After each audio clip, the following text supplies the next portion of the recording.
Hello, Garland Nixon here, and let's do a Saturday morning update on the state of affairs in the Iran and Israel conflict thus far. Let's talk.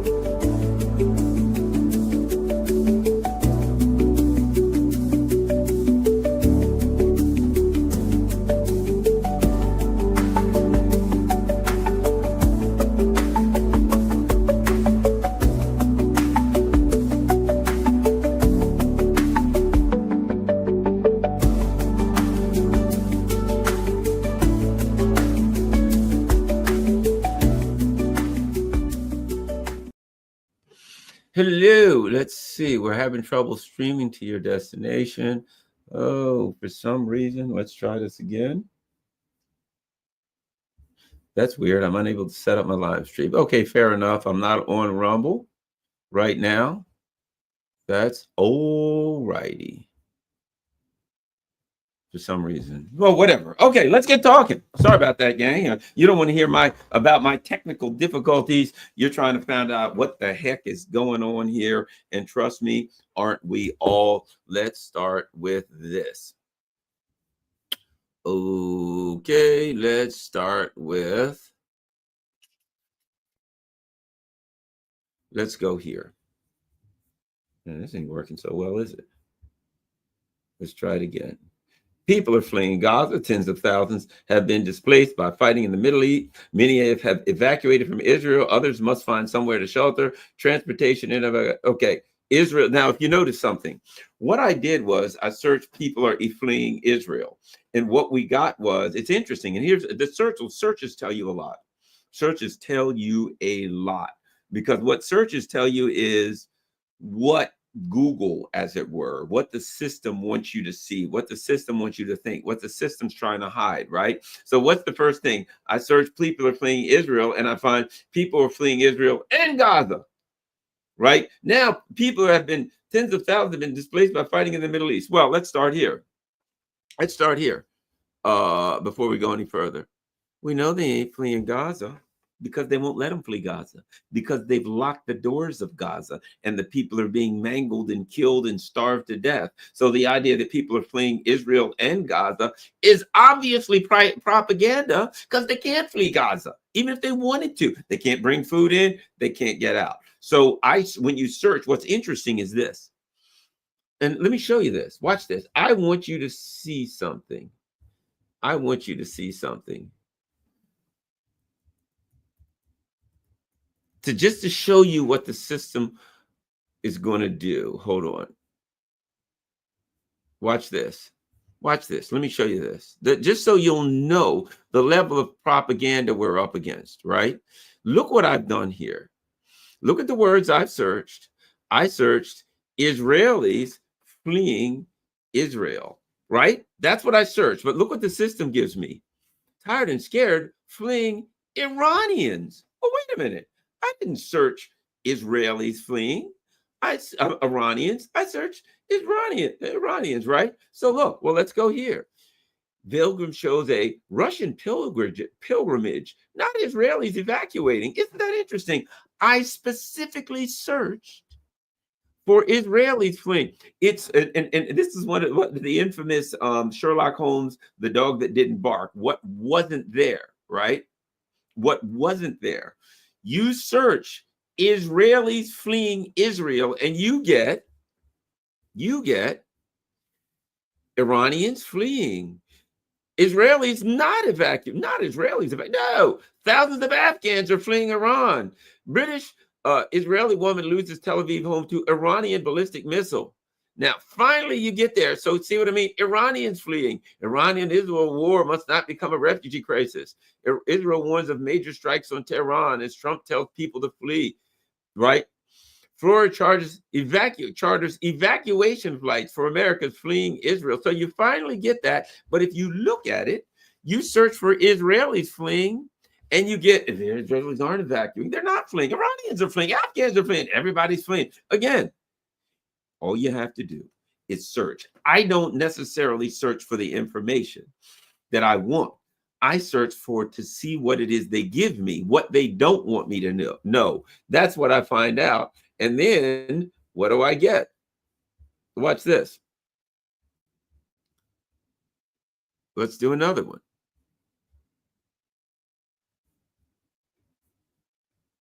Look at this.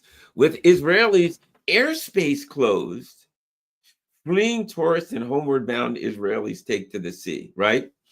A growing maritime travel route is helping stranded people get in and out of the Jewish state. You notice this, they're stranded now, and they're getting in and out of the Jewish state. But prices for the yacht and ferry trip, so they're, and look at them, they're all smiling, they're happy, woohoo. Passengers stranded. They're stranded. They're just trying to leave. There's a diverse group of Israelis, and they're when we know the truth. Let me give you something, unless they've changed it. Unless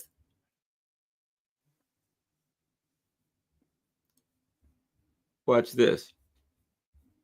This is the truth. This is how it all started before. So this is why they have to do the propaganda. Here you go. Israeli Airlines tells airlines not to let Israeli citizens leave. So here's my point. Let's talk about all of this very briefly. One thing at a time. Not going to make a long video, just kind of an update. And that is, quite clearly, Israel's getting turned to rubble. It's getting smashed to pieces. It was, hey, guess what? We're going to go kick Iran in the butt. Now, Iran just happens to be 75 times larger than Israel. So Israel decided they were going to kick somebody in the butt that's 75 times larger. We're going to get to what's really going on there, what that means, 75 times larger. And needless to say, the response is significant, much more than they expected. And now, as we see the end of Israel, I mean, Israel's supposed to be the safe place for the Jews where they can go because there's anti-Semitism worldwide. Come on, where it's safe. Who the hell wants to stay in a pile of rubble? So now, while they were dishing it out to the Gazans, they were dishing it out to the Palestinians. They were celebrating. We saw the videos of people laughing. We literally saw when everybody was talking about you're starving the Jews. I mean, starving the Palestinians. You won't allow people to get food in, and they were like, they are all our enemies. They're all terrorists. They all deserve it, right? We all saw those videos. We saw that they were having this big cookout. You probably saw that video. So the Palestinians are starving. They're having a big cookout to celebrate, almost to rub it in. They're videotaping and look at that. They're starving and we got food, and they're cooking things and they're flipping burgers and they're just enjoying and having a great time. We saw when people tried to bring food into the Palestinians and a bunch of settlers got up there and they were blocking it. No food for them. Starve them all to death. Screw them. Right? We saw the most evil things. We looked at them and we said, this is a nation that has fallen to pure evil. This was, I don't know what you said. That's what I said. I looked at it and I said, this is a nation that is pure, absolute evil. At its very soul, at the very bottom of it, it is just simple, murderous, genocidal evil. That was my reaction to what I saw from the Israelis. People, not just, it's one thing. And many of us have said for years, look, we're not talking about the Israeli people. We're talking about their government. We're talking about the policy of their government, right? And then when we saw what happened to the Palestinians, we saw the polls, we saw the attitudes, we saw the interviews with Israelis that were saying they're all terrorists, even the little babies, and we have to eliminate them, and no, they shouldn't have food, and polls saying, polls that said the Israelis felt that they're being too nice to them. A lot of people like me went from my feeling of, look, I'm not talking about the Israeli people, I'm talking about the government, to it's all one. It's all one. The United States has been successful in the same way that the U.S. over the course of years, using propaganda, CIA, and everything else, created a pure fascist state in Ukraine. They pushed and supported the most fascist elements in the Ukrainian society, and they ended up with a Nazi state. That's what they did. They did the same thing in Israel, and they created the same exact kind of a state, a hateful, fascist, ethno-supremacist state. And that's what Israel has become.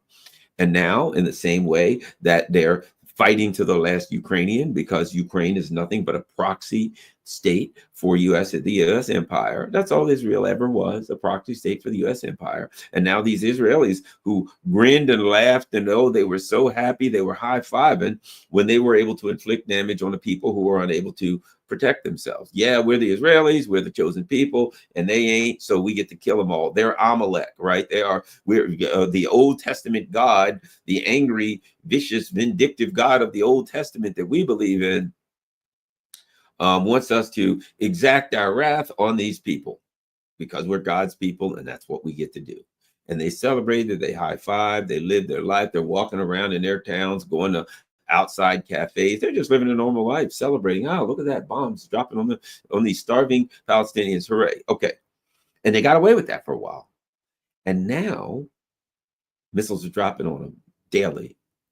Iran is pulverizing them, right? Are they getting some strikes in on Iran? Yeah, but from the looks of things, they're firing air, standoff missiles, but they're fired from airplanes. So they're not as big, they're not as heavy, they're not carrying the kind of, for the most part, some of them might be big, but for the most part, most of them aren't as large as the Iranian missiles. And the Iranian missiles, if you will see, let's take a look at Haifa. Well, let's take a look around Tel Aviv and see what the situation looks like. Let's go here. All right. So we look around Tel Aviv and we see things ain't so great. Right? You see that missiles have struck.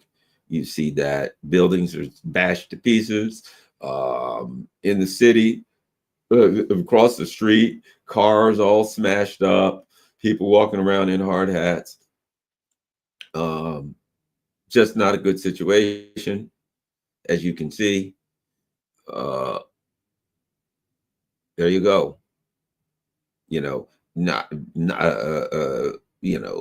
of the things that happens is when you have major blasts from missiles, there is the impact, right? But then it sends out a shock wave. Well, that shock wave is going to blow out windows, going to do a lot of damage. And of course, one of the other big things that happens from all these shock waves is it creates these tiny little, minute cracks in the supports for buildings. And so what you have is, for a significant area around where these missiles strike, not only do you have the visible damage, but you have these minute cracks. Oh, look, somebody's rainbow flag blown up on the street.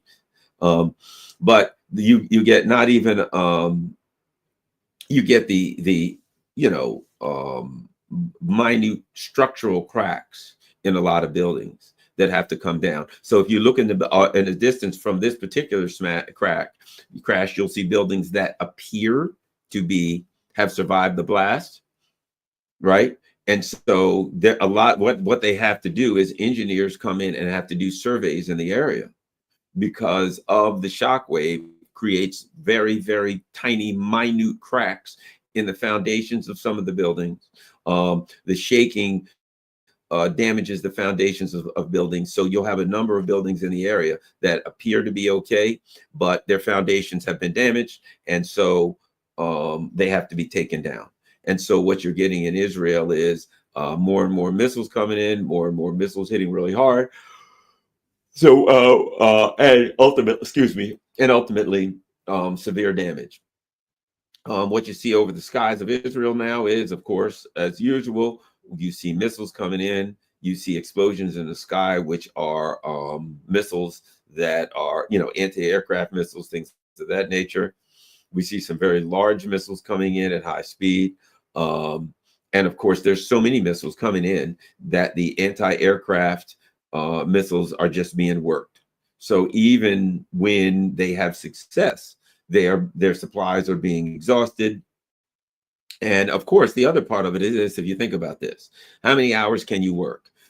Israel certainly has a limited number of people to work their anti-aircraft batteries. That means these people are working day and night. One of the things that Iran has started doing, rather than having a big barrage day and night, they'll threaten it. They'll say, tonight you're going to get 300 missiles. Tonight you're going to have 400 missiles. So the Israelis have to be completely on duty.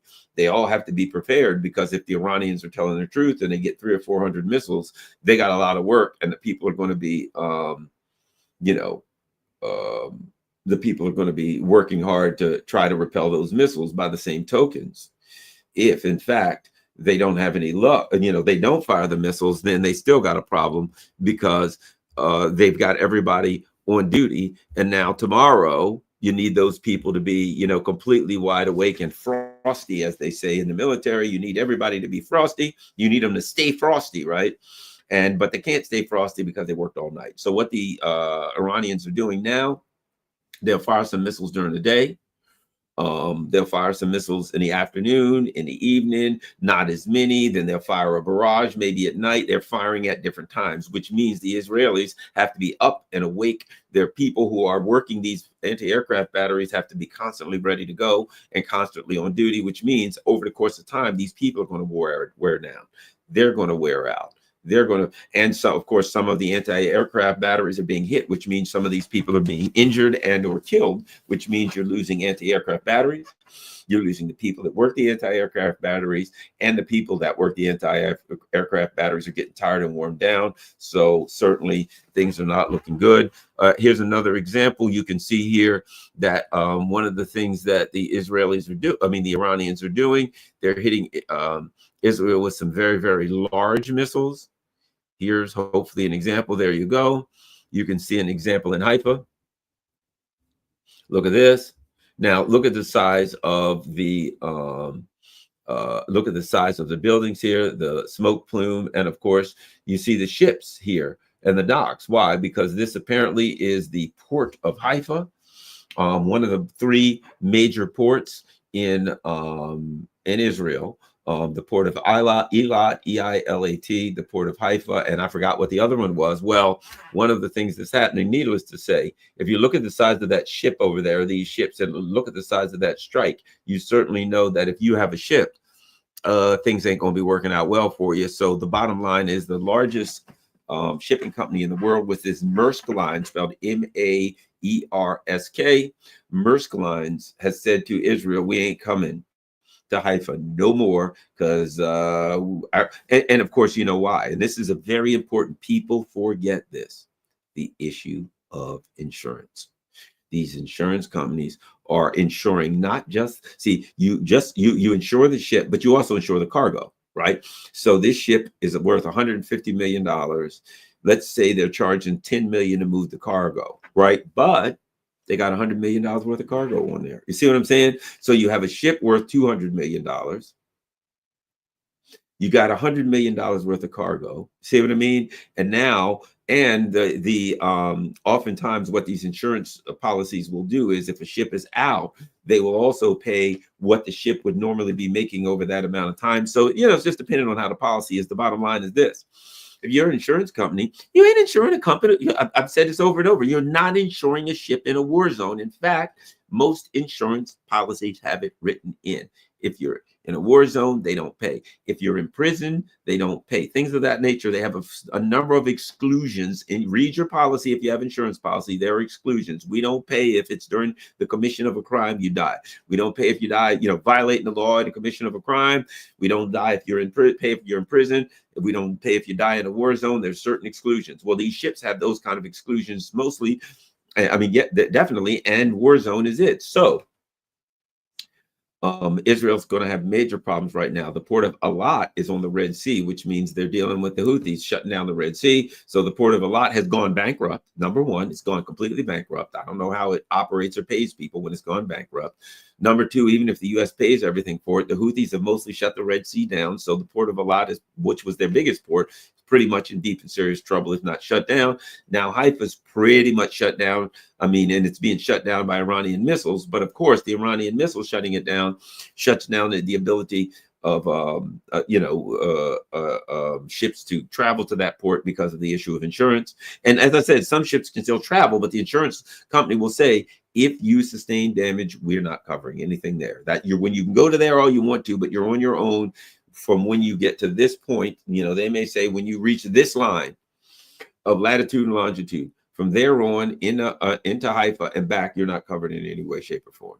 And if somebody puts on a bomb or explosive from Haifa, anything related to that, you're not covered. So if you're an insurance, if you're a a shipper, you just can't take the chance. That's just too big a loss. You're not eating that. You're not eating. You're not. Would a truck driver drive his truck? If somebody said, go take a load and you take it from here to whatever, and we'll pay you a good amount of money. And your company says, if you take that load, you're on your own. You have no insurance while you do that. Well, the trucker's not going to do it. That's the issue they're having in Israel, which means they're getting pummeled, missed by missiles. So you're living amongst the rubble every day, every night. The sounds are blaring. You're going into shelters to duck into shelters. So you're hanging in bomb shelters more often than not. Some of them are even like down, they're going in parking garages, downstairs in a parking garage. And if I'm in a shelter, or if I'm in a parking garage, except, you know what I'm scared of? I'm scared a missile hits the parking garage and smashes it and leaves me under the parking garage in my tomb. That I'm entombed under a parking garage. From what I see, I'm scared that happens, because it might. Now, all that makes sense. So what do we have as a result of that? We have Israelis doing what exactly you expect. Now, as I said, there are a lot of people around this world. Now, as we know, none of us, most likely, want to see death and destruction of civilians. We're very upset by that. We were very upset by Gaza. But we're all human beings, and we have human reactions to things. This is true. As we say in Zen, there's no such thing as wrong feelings, only wrong actions. You can have a feeling. You can say, I hate Garland. There's nothing wrong with that feeling. If you hate Garland, get in touch with it. A wrong action would be to say, I hate Garland, therefore I'm going to punch him right in the snoot. That's a wrong action. But if you have a feeling, deal with your feeling. Understand it. Try to figure it out. Don't judge it. Just say, why do I feel like this? What does that indicate, right? What I see a lot online, let's be honest about what we're seeing online. What we're seeing a lot online is people who have no empathy whatsoever for the Israelis. People who are looking at the Israelis and have what I see often is this: they're getting what they got coming to them. That's, I would say, if I had to interpret what I'm seeing online, and a lot of people won't touch this subject, right? As far as people who are, on YouTube or what have you. And I understand that there's definitely some moral issues here, but me, talk about what is, talk about reality. Let's not hide things here. Let's be honest about it. Well, how we feel and what we see. There are a lot of people online, and these are the two types of things that I would have to say I see the most. Number one is, oh, well, I don't have empathy for them because they're getting what's coming to them. They were, laughing at the Palestinians. They were dishing it out to the Palestinians. An even swap ain't no swindle. You start a fight, you get punched, and you beat up some little guy, and then it's your turn and you get beat up. Ain't nobody gonna feel sorry for you. So that's one of the things that I hear. That's the nicer of the two things that I hear, right? The not nicer of the two things that I hear is more like, now they're getting what they deserve, and you see glee, you see celebrations. Now, me, I'll say this. I would like to say I'm a man of peace, and I'm a human being. And so I do, let's be honest with everybody. I don't like to lie. Sometimes I do have those feelings. Sometimes I do struggle with those feelings of, and let's be, gotta be honest. I have seen the explosions in Haifa and Tel Aviv, and internally I felt some kind of a glee. I felt like I wanted to jump up and celebrate and say, now they're getting what's coming down to them. But, think about it. There's little children there, little babies, little kids. There's people that may not feel that way. There's people who have been brainwashed by propaganda and religious propaganda, right? So if I'm honest, then I have to say that's a feeling that I have. A feeling for revenge, a feeling of anger, a feeling born of anger, right? Born of the anger and the pain that I've suffered, watching what has happened in Gaza, watching, videos of the murder of children and women and bombing of women and children, and watching the Israelis, celebrate. That infuriated me. So naturally, when I see the Israelis suffering the same fate, shall we say, something deep inside, the evil side, the dark side of me, the side that, people don't want to get in touch with, the dark and angry and evil side of me said, good. I'm glad to see them getting suffering and slaughtered and killed or whatever, right? That's a feeling I had. I'm honest with it. But the intellectual side of me said, think about it, Garland. That's not who you want to be. You want to be a man of peace. You're a human being. And when you have cried tears in my eyes when I've seen, pictures of these little children mangled, brains blown out, people screaming because they're holding their kids and their wives, whole families, pictures of entire families. This entire family was killed by the Israelis. And I've had tears in my eyes and cried, rolled. I'm sure many people not slept, laid, see something like that, go to bed and just roll back and forth all night. And I'm tired all the next day because of the pain that I struggled with as a result of seeing that. So after going through that for the last 20 months, and then seeing the Israelis get the hell bombed out of them, I'm a human being. I'm a human being, as are you. So my first initial response was celebratory, gleeful, vengeful, right? But then it was, let's be smart about this.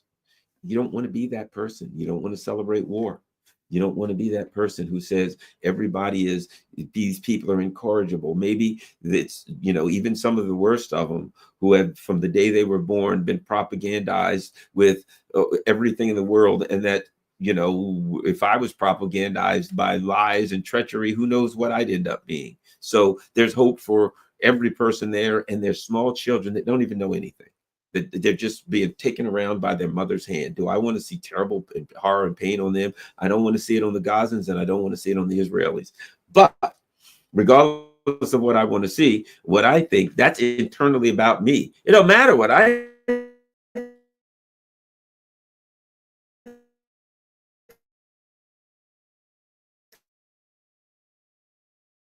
think. Don't matter what I think. Well, anyway, so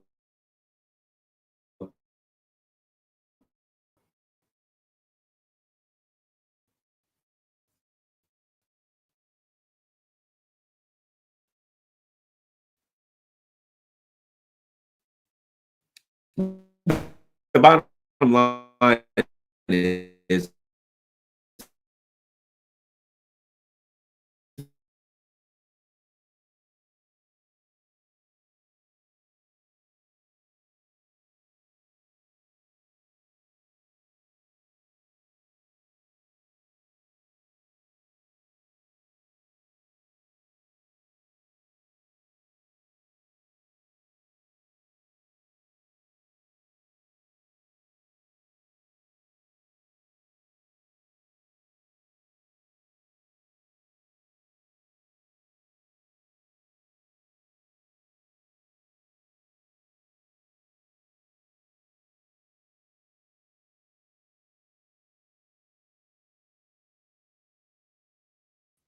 all right. I think I'm back.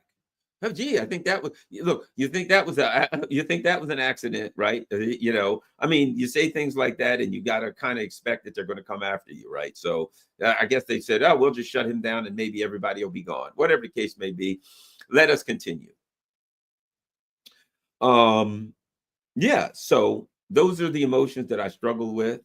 Those are emotions that a lot of people struggle with, and to be quite frank, I'm the kind of person to think them through. There's a lot of people that ain't going to think them through. They just feel that anger and they feel vengeful, and they're going to shake their fist and they're going to say, good, I'm going to think it through a little bit more and say, that ain't who I want to be. And I would prefer peace. That's where I am. But at any rate, here's what it comes down to. It comes down to the reality that Israel is in a state of total and completely collapse. It's a state of collapse. I don't see how Israel comes back from this, because one of the where we're going right now is this. It appears that Donald Trump is about to, um, commit political suicide. There are people that are kicking back and forth. What is Donald Trump going to do? Is Donald Trump going to go in? Let's face it, they're sending more tankers, they're sending more this, they're sending more that. If you hold out hope that Donald Trump's going to go in, I'm 95% sure that the US is going to attack, and that people that are talking about Trump doesn't want to, Trump does want to go into, it kind of misses the point that Trump is not the one making the decision anyway. If you still think that Trump's making a decision, which I don't, I don't think it's his decision. As Andrei Martyanov accurately refers to Donald Trump, he's not the president of the United States. He's the vice. He ain't even the president. And people say he's the president of Israel. He ain't even the president of Israel. He's the vice president of Israel. So when Bibi Netanyahu says to AIPAC, it says to the billionaire Zionists and the people here that run the machine and the imperialists who say we got to have hegemony over the world. All right, we got to go to war for Israel. Donald Trump don't get a say in this. Donald Trump doesn't get a say. And you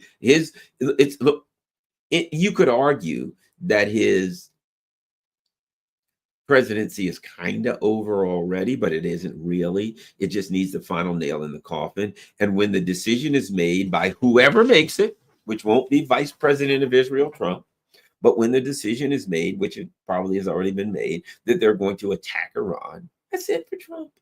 He's the scapegoat.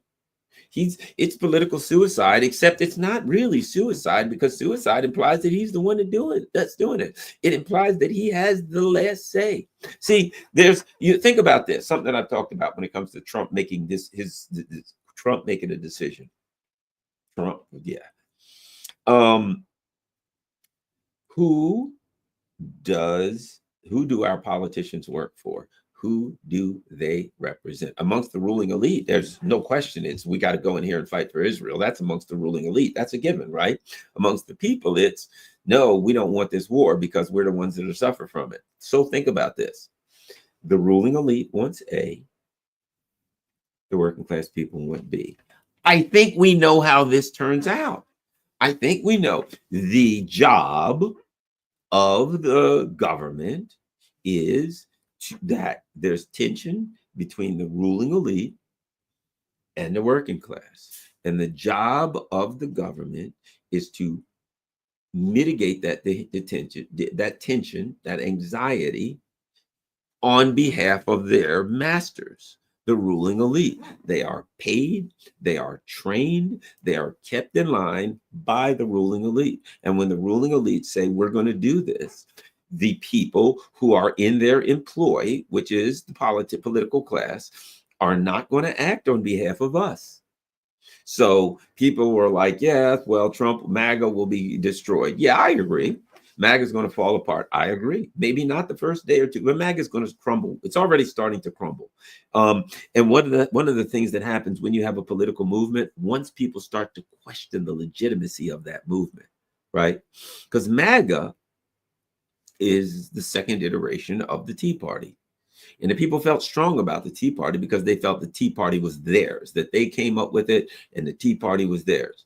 MAGA now, the Tea Party has kind of turned into MAGA, and MAGA is in the same way that Donald Trump recently said, I came up with America First, I coined the term, it's mine so I can decide what it means, right? It's very telling. He also came up with the MAGA thing and the MAGA hat. Donald Trump has done this thing where he says, I'm going to take a political movement, I'm going to give it a logo, I'm going to Hollywoodize it. That's what he did. He Hollywoodized MAGA. They got a red hat color, they got logos, they got all these. The Tea Party didn't have that stuff. It was just a Tea Party. But Donald Trump now gave it all of that. And his thing is this, it's my movement. I gave them their logo. I gave them their colors. I told them what to do. They will shut up and do what they're told. It was what used to be called Bonapartism, right? Bonapartism means when factions of the ruling elite start to fight it out, they don't have enough people. So what the various factions of the ruling elite do is they get all of these people. I'm going to get this group of people to support me. The other faction of the ruling elite gets this group of people to support them. And the factions of the ruling elite, when they clash, they get all of the poor schlumps in the working class to fight it out on their behalf. That's kind of what happens in a war, right? So Trump's thing is this. He's really basically saying MAGA is actually the modern day iteration of Bonapartism. They follow me. I came up with MAGA. I decide what make America great again. He's saying, I decide what great means. America first. I decide what America first means. He took the issue. Bottom line is the concept of a political movement, a grassroots political movement where the people are in charge. He took that and just did what all politicians do. He turned it inside out. He said, the Republican Party will now be like the Democrats. What do the Democrats say? The Democrats say, If you start to vote for somebody we don't like, we'll step in and stop it. If you like Bernie, Smyrney, Flerney, whoever the hell you like, the ruling elite will come in and say, you can't do that. We're in charge. We decide the direction this party will. If the 88% of the Democrats want something and the ruling elite doesn't want it, and the Democratic Party, they just say, nah, you can't have it. We make the decisions here. You will do what you're told. Shut up, right? What's Donald Trump saying to the MAGA people? He's saying, look, he's a member of the ruling elite. What is Trump saying? You guys don't understand the rules. You're MAGA. And when the MAGA people say, we don't want this, this is not America first, he says, shut the hell up. I decide what America first is, not you. You ain't a billionaire. You ain't in charge here. Nobody's listening to you. Here's what he's saying. Think about this. When Donald Trump says to the MAGA people, I decide what America first is saying, here's what he says. This is not your party, and this is not your political movement. This is my party. This is my political movement. I make the rules, and you obey them. I do the interpretation, and you follow it. So when they say, well, we don't want this because we don't think it's America first, he says, you don't get to choose what America first is. Perhaps you've been misled into believing that this is a grassroots, bottom-up movement. No, it's not. If you want to know what America first means, you will come to me, you will ask me, I will tell you what America first means, and you will accept it. America first means America last.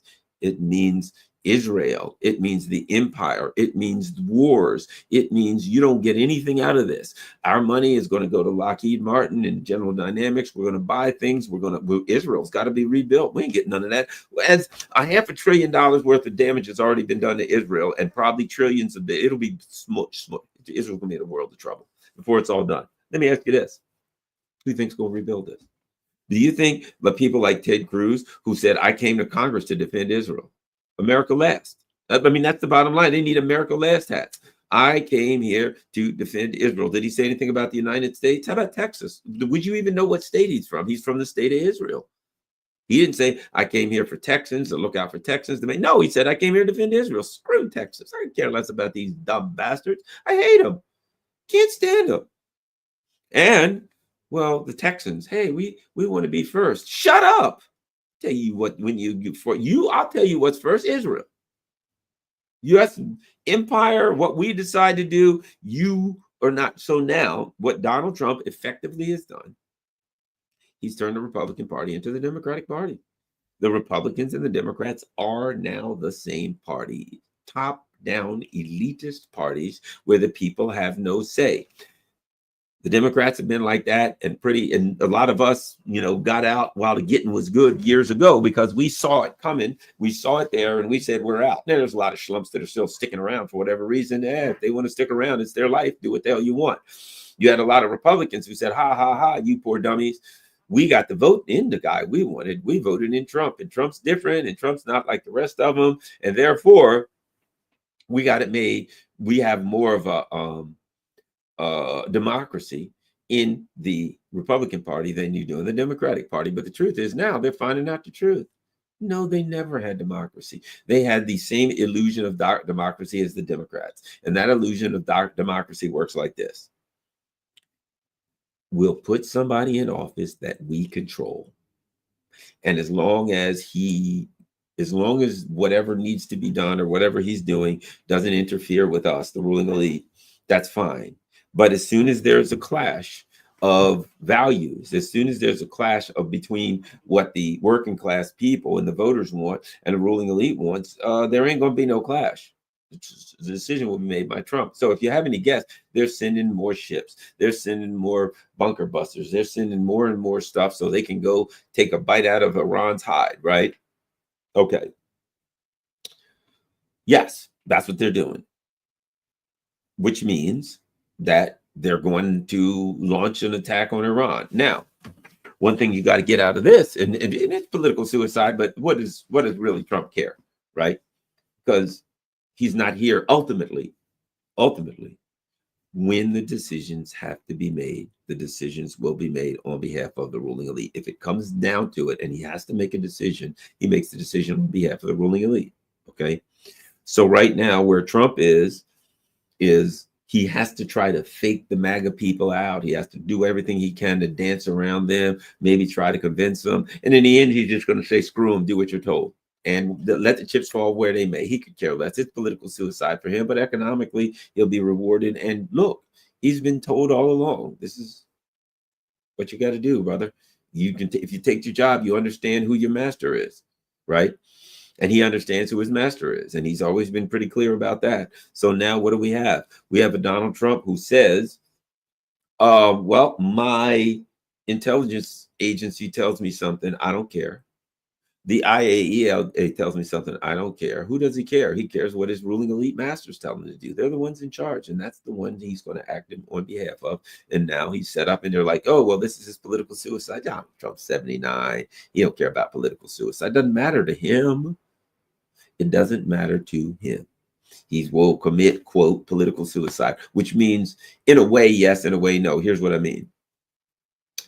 The working class, I think, will abandon him and his numbers will go to hell. But first of all, do you think Joe Biden really cared about his numbers? He just lied to the American people. He did whatever he wanted. He didn't care. He did what his masters told him to do. And now you got Donald Trump, and Donald Trump will do the same thing. He'll do what he's told by his masters. That's his job, and he knows his job. If you think he'll do otherwise, that just means you don't know what his job is, and you don't know who he works for. And so now that's where he goes. And look, let's face it. There were a lot of people who came out and said very early, Donald Trump got elected and he said all the right things. You know, I'm the peace candidate, blah, blah, blah. And then many of us said, well, let's give the man a chance, which is not unreasonable. Not unreasonable. You know, it's, you could argue that, oh, but history says this and that. Fine. Okay, great. But a lot of people said, let's give him a chance. Because let's face it, the Democrats didn't have a chance. Donald Trump won big. He said all the right things. So, and why? And what else are you going to do other than give him a chance? You could either just continue to attack him or say, let's wait and see. Let's give him a chance. Let's see what he says. Let's see if he lives up to what he says. Okay, so now, 5-6 months in, we get a chance to match his words with his actions. And now his actions are pretty much clear. Just another Zionist vice president of Israel who is going to do what his masters say. Man, that's what it is. And so now what you're looking at is they're going to Nord Stream America. And what I mean is they're going to attack our energy supply. You know, when they attack Iran, our energy supply will be severely restricted, and the cost of things will go through the roof. And we will, along Europe's being deindustrialized, why not deindustrialize the US too? You know what I mean? So that'll happen. You will impoverish lots of people. You'll put them in lots of pain. And then you'll say, I got an idea. I know how you can make money.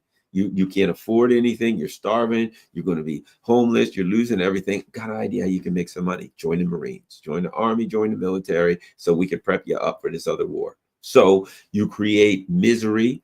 You create economic pain. And then you say to people, I got a way out. Join the military. And then you take, because I want to get your body ready to be thrown to the sands to die in the desert, because that's ultimately what their plan is for you anyway. Look, they got AI. What do they need you for? They need to get rid of some of these workers and some of these people who are going to be these hungry mouths that need to be fed. And one of the ways they can do it is start a war. Oh, well, we've all got to rally around the flag. Boom. We all got to go over and fight on behalf of Israel. Great idea. As the Israelis ain't even fighting on behalf of Israel. They're getting in damn boats, getting the hell out of that. Why would they? When they got a bunch of people here that'll do it. The Israelis will get on their boats and come the hell back to Paris, Moscow, Brooklyn, New Jersey, wherever the hell they're from. And they'll say to the Americans, Israel's got this big fight going on. They're our proxy. They won't tell you that truth. And we need some bodies. We need somebody. You know what it'll be? You ever seen those videos in Ukraine where you see the TCC guys going around grabbing some poor bastard, beating the snot out of them, throwing them in a truck and sending them to the front? That's the plan for America. That is the plan for America. Beat the crap out of you. We've got protests, do we? I know a good idea what we can do with them protesters. Round them all up. We'll take them in. We'll put fatigues on them and we'll send them to the front. If they don't like it, we'll mow them down with machine guns. We'll take half of them in one room and we'll sit them in the front of the room and we'll mow them down with machine guns and we'll tell the other half, what do you think? Were you ready to go yet? Or do you want to get what they just got? I mean, that's how we look. We're looking at our government. Countenance people who put food out. They're starving people. that people are dying of thirst. So they put food and water out, and they say to people who are dying of thirst, who are starving, they say, there's the food, help yourself to it. And when the people rush over to get the food, a tank that is standing nearby opens up with military precision and kills 60 people and wounds another 300. Do you think a governor that supplies the tank, government that supplies the tank for that, supplies the bullets for that, and defends that in the United Nations, those kind of war crimes, do you think they would hesitate to do you the same way? Why do you think they militarized all the police?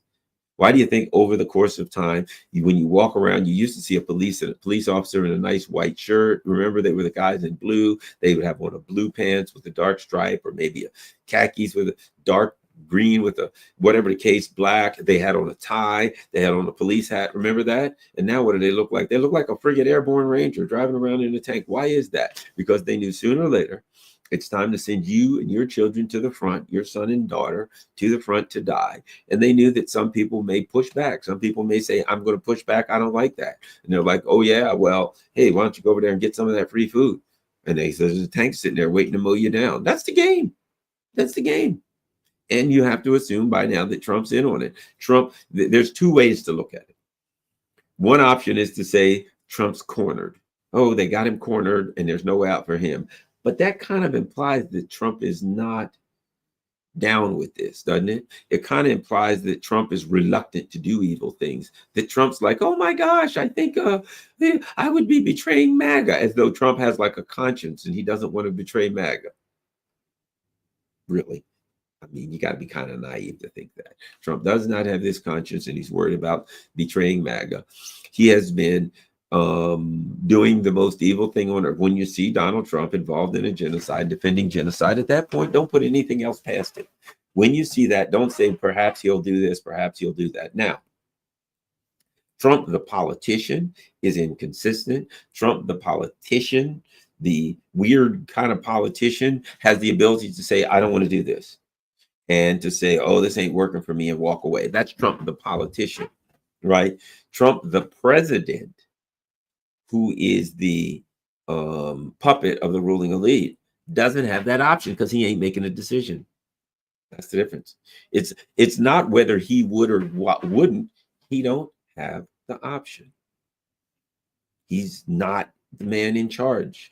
Joe Biden, look, did you see Joe Biden? This was Joe Biden.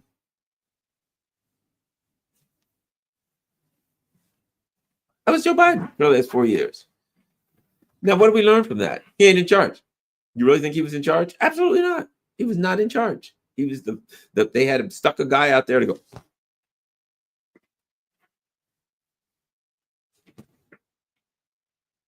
That was him.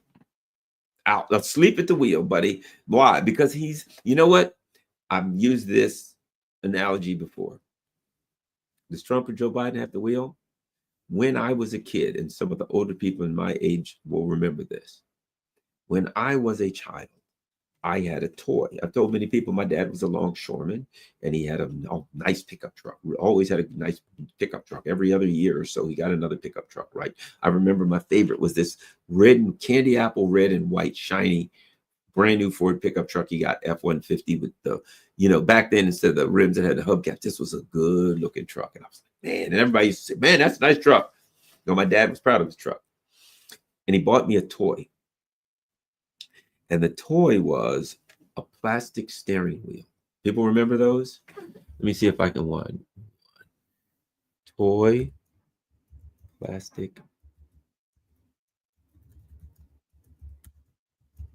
Let me see if I can find that images.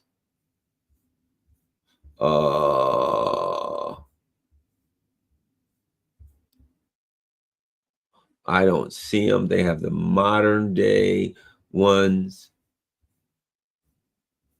I don't see any of the really, really old ones from back in the day. But the bottom line is these old plastic steering wheels, why don't 19? 60s. I mean, it's not that far back, but oh, here we go. All right, this is the type of thing I had. I mean, it wasn't exactly the 1960s, but you get the point. This is what we're looking at. See this? Okay, this is a plastic steering wheel. That was a police one, right? I didn't necessarily have a police one, but I had something similar to that. And it sat on your lap. And when I rode along with my dad, mine had it had batteries in it, and it had a little horn, beep, beep, and it had blinkers. You turn the blinkers and it went right. Well, this one blinked, you turn it right. So I'm driving along. When my dad, I see him turn the blinkers, I turn the blinkers. I see him toot the horn, I toot the horn. Hey, Dad, look, I'm driving. Yeah, you're driving, son. Good job, right? Thanks. Ooh, I better miss that car, right? And I felt like I was driving. I felt like I was driving. I felt like I was having some input, but I wasn't really. I had the childlike illusion that I was controlling that truck. But no matter how much I turned the wheel, that truck didn't turn left, didn't turn right. I shifted the gears. It didn't slow up. I pushed my foot like I was pushing on the brakes. There was no brakes there. It was all in my imagination. Anybody that looked at me and said, "Nah, look at that. That's a cute little kid. He sure is having fun. He thinks he's driving that truck." Isn't that funny? "Look, Dad, I'm driving." "Yeah, son, you're driving. Keep up the good work here. Thanks, you're helping me. You're doing a great job." That's the kind of things my dad would say. "Doing a great job there. Keep up the good work here. I don't know if we could make it to the wherever, to the market. If it wasn't for you, I couldn't make it." Good work.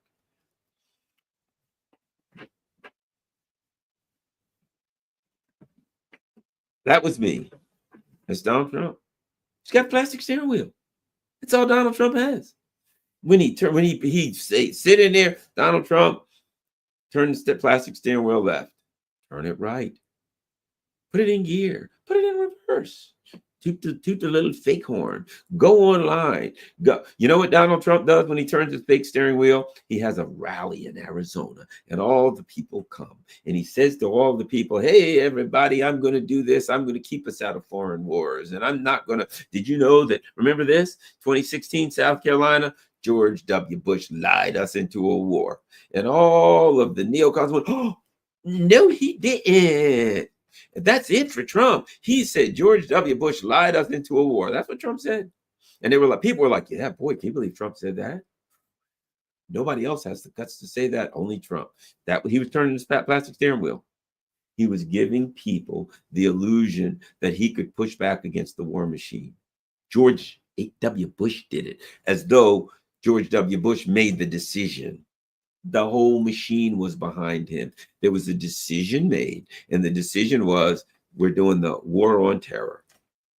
They had their, remember what they said? We need they literally said, we need a Pearl Harbor moment. If we had a Pearl Harbor moment, this would surely give us the opportunity we need to. Oh, there's 9/11. I wonder how that happened. Oh, look on the street. What's this? A passport. Isn't this amazing? The most amazing passport. We should make everything out of that passport. A passport that endured 3,000 degrees heat from the explosion of a plane. A passport that was stronger than the superstructure that held up the World Trade Center. The building went down. The passport was fine. You should have made the building out of the same thing the passport was made out of, right? Okay, all of this happens, and they're like, "Hey, guess what? What? Funny, we were asking for a Pearl Harbor moment." Divine providence has stepped in, and we got a Pearl Harbor moment. You think George W. Bush was making that decision? He had a plastic steering wheel the whole time, and you thought he was driving the truck. And now we got Obama in. You remember one thing about Obama? Obama, interesting like this, Citibank named Obama's cabinet, right? Here we go. Something you might need to know about Obama. Watch this. WikiLeaks bombshell. WikiLeaks bombshell. Emails show Citigroup had major role in shaping and staffing Obama's first term. Blah, blah, blah, blah, blah. Okay, there we go. According to emails released, which came back from the hack of the email account of John Podesta's, blah, blah, blah.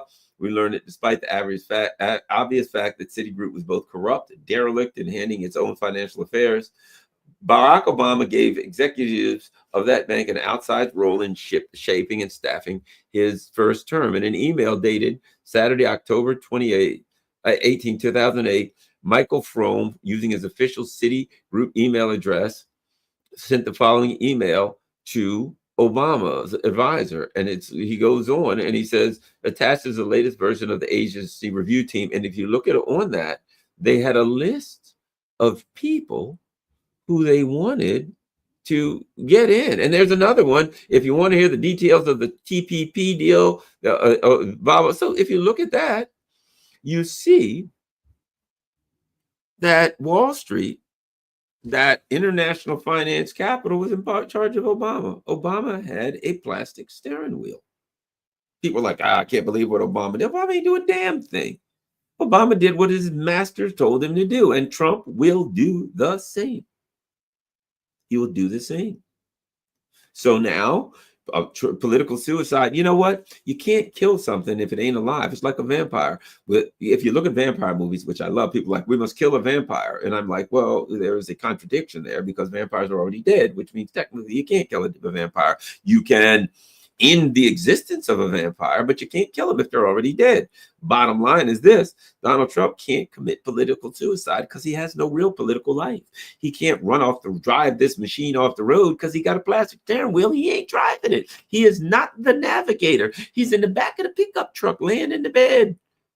That's all. They've got a trailer hitch, and he's in the trailer behind it, being towed along. That's it. So now, the machine is putting all of these weapons in place, to attack Iran. Every single thing they got. Here's one thing that tells you, right? They're scared. They're putting, my understanding is, out of 12, and this makes sense to me, out of 11, I think 11 or 12 aircraft carriers, only at any given time, 3 to 4 of them are operating fully, right? That due to maintenance and other kinds of things, expenses, that, a lot of them be down.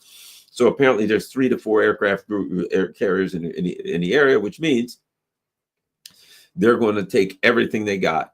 They're putting everything they got in the region. They're putting everything they got in the region not to use it. Now they're sending B-1B bombers. They're sending everything. They're sending everything they got. Why? Because they're facing a cataclysmic loss in Ukraine, and they know it. Catastrophic loss in Ukraine. They went after Russia with everything they had, and the Russians bashing that crap to pieces, and they are going to lose. And now, here's the thing about it. Because Israel is the leading edge of the empire, Israel is facing a catastrophic loss. And what is the key to Israel? Since Israel is Fort Israel, since it is a U.S. military outpost, and the job of Israel is complete domination of the region. If Israel is getting smashed to bits and Israel loses in any way, there's no regime change, there's anything left of Iran, Israel loses, and Israel is quite currently getting their butts whipped. If Israel loses, that's dual humiliating, catastrophic, cataclysmic losses for the U.S. empire. So the U.S. empire says our very hegemony is at stake right now. And right now we're losing and we can't do that. So what are they doing? They're doubling, tripling, and quadrupling down. They're sending everything they got. They're sending every what do you call it? Airplane, every ship, every sub, everything they have. They got to throw it all at Iran. They have no choice because they're facing a catastrophic loss, and there'll be 2 catastrophic losses. But the problem is this: they're sticking their neck out completely by bringing everything they have. They're going to throw everything they have at Iran. And what if it doesn't work? What if they throw everything they have at Iran and things go real bad? Let's just say, for the sake of argument, that there's a couple of things that can happen. One, and that is, what if Iran's playing a little possum on them? What if Iran has a strategy for that? And I'm sure they do have a strategy for it. And what if that a strategy is right now, to kind of lay low a little bit, stick a little bit of the air defense up there, do some air defense work, do some stuff, but already set all that stuff aside. Put it aside, hide it, close it down, put it underground, you name it, and say, here's what we're going to do. We're going to rope a dope them, right? What the rope a dope? Ollie Ken Norton was huge and big and strong. Was it Norton? I think it was Norton he rope a dope. Or it might have been Foreman, but I think it was Norton. Might have been Foreman, whichever one it was. I'm sure you remember. Boom, and you let them punch themselves out, and the big guy punches himself out until he gets tired. What happens if they say, we know you're coming in and we know you're going to bomb with everything you got, so we're going to hunker down, we're going to take those punches. We're going to say, okay, we know you're going to do it, we're going to hunker down. First of all, we're going to move everything we got as deep underground as we can. We're going to put everything away, and we're going to take these punches. And they do. We're going to put most importantly, they're going to put their government in deep underground, and they're going to take punches. They say, we're going to do that. And then when you least expect it, we're going to spring. What happens if the U.S. says, well, yes, we have domination over the air, we're flying planes and sorties over Iran, all of a sudden Iran just starts turning on their defense systems. Why you got planes all over Iran in the air, and you can't get them back out, and they start shooting them down. There is a potential to lose a lot of planes. I don't know that we're going to, but there's a potential to lose a lot of planes. And what happens if the U.S. loses a lot of planes? And I mean a lot of planes. There's a potential for our bases to be hit hard. And for what happens if Iran doesn't do long-term missiles and intermediate missiles on the bases? What happens if Iran uses some of their local proxies and local units turn on them and attack them, from short range, there's short range fighting and attacks, and the bases get hit? What happens if Iran decides, well, you got bases in Africa, you'd never expect us to attack those, and they have cells in Africa, and there are a lot of Muslims in Africa, and the Africans say, you know what, we're going to hit the bases in Africa. You think these bases are going to get hit? We're going to hit the African bases. We're going to hit bases in other parts of the world that you're not ready for. What happens if other people say, well, you know what, now that the U.S. is in trouble, let's get their bases in our area too? Potentially, you could have some kind of an oil embargo against them. The Straits of Hormuz can get shut down. No matter what, if you attack Iran, it's going to so disrupt the oil supply that you're going to have a massive increase in oil prices. Russia's going to make a fortune, of course, doing that when you do that. But additionally, there will be major political fallout. As I said, they don't care about Trump. He's a sacrificial lamb. Who cares? He'll do what he's told, and then he'll be taken care of. Let's face it. He will be taken care of. Yeah, I'll give you an example. Al Gore, right? 2000. Everybody says, why is not Al Gore fighting? You know what happened to Al Gore? Al Gore bought something called Current TV for $30 million. He kept it for 1 year, and he sold it to Al Jazeera for $500 million. They kept it open for a year and closed it down. In other words, he made $470 million. Why? Because he kept his mouth shut and he did what he was told. And the machine said, hey, George W. Bush, that's who we want. It's his turn. Shut up. And he said, sure. And he was handsomely rewarded for that. That's how the machine works. You're handsomely rewarded. So Trump knows MAGA. He doesn't care about no damn MAGA. What Trump knows is this. If he does this, which he will, which he don't have an option anyway. As they say in the cartels in South America, when they make you an offer of a bribe, the silver or the lead, Trump knows that if he don't do this, then he gets the lead one way or the other. So he'll do what he's told. And then Trump may say, well, I want out, man. I'm tired. Can you impeach me or something? They'll impeach Trump, and then somebody will give him $1 billion and make another billion on crypto or something. And then he'll just go in on about his business and make lots of big money and be 10 times richer than he was before. What does he care about MAGA? That's all a fraud. He just took the Tea Party, put a new label on it, and led them to slaughter, because that's the way the game goes, and they don't really care. So at any rate, that's where we are. We're at a place where Israel's getting their butts whipped, and we are dealing with the emotional reactions of those of us who are facing, glee, anger, guilt, all the above, having the internal discussions about why we feel the way we feel about that. We've got the Israelis who are trying their best to get the hell out of Dodge. and the Israeli government, who's trying their best to stop them from getting the hell out of Dodge, and they're escaping in any ways they can. We've got that going on. And of course, last but not least, we got Donald Trump, who, as I said, he prepared for political suicide because it ain't his decision. So maybe it ain't suicide, right? And is it political suicide? What does he care? He will be handsomely rewarded. All right. Somebody said, we voted for MAGA, not MIGA. Exactly. People voted for something, and it's good. Because what happens is Americans get to learn the truth about their system. Maybe Americans will stop running around screaming, we're here to protect our democracy. Maybe they'll start to figure out they don't have a democracy to protect.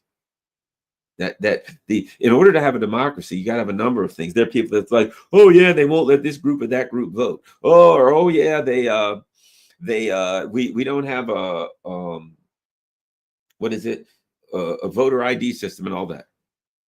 Look. In order to have a democracy, you have to have informed voters. If you got people watching CNN and MSNBC and Fox and all they're getting is propaganda, I don't care how good the system is, you have voters that are not just uninformed, they're propagandized to the point where they don't even know that they wouldn't know the truth if you beat them over the head with it. So it ain't a democracy if you have deliberately propagandized, misled, lied to uninformed voters. And that's pretty much what we got. Thanks a lot, everybody. Let me ask you to do this. Follow me on Rockfin and Rumble and YouTube and all that. Follow me everywhere. Patreon if you can afford it. PayPal if you can afford to throw a couple bucks my way. Buy me a coffee is a great option. You can buy Garland a coffee. How much? $5. How many you can afford, and you can do monthly with Buy Me a Coffee. That's great. I got my Cash App info there. Follow me on Substack. And last but not least, hey, I just got 2 letters today, cards, my P.O. box. There you go. You can send me a donation. You can send me a card, a book, a letter that you write out, however you want to. But there are a lot of people that just want to use snail mail. I give those people that opportunity to do that. Thanks a lot, everybody. Here's the important thing. Share this on all your social media platforms if you enjoy it. I'm out.